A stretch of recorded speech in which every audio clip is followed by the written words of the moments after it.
بسم الله الرحمن الرحيم. الحمد لله الذي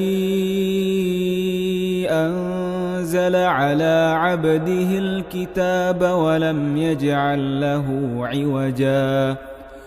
قيما لينذر بأسا شديدا من لدنه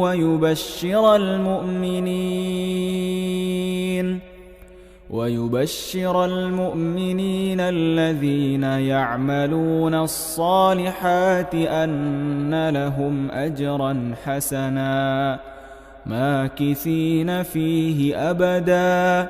وينذر الذين قالوا اتخذ الله ولدا ما لهم به من علم ولا لآبائهم كبرت كلمة تخرج من أفواههم إن يقولون إلا كذبا فلعلك باخع نفسك على آثارهم إن لم يؤمنوا بهذا الحديث أسفا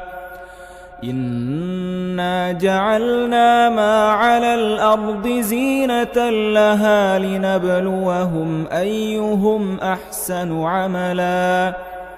وإنا لجاعلون ما عليها صعيدا جرزا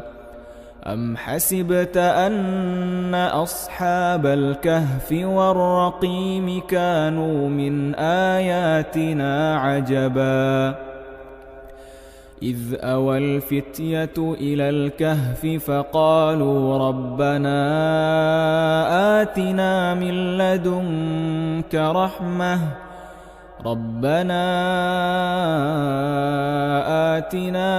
لدنك رحمة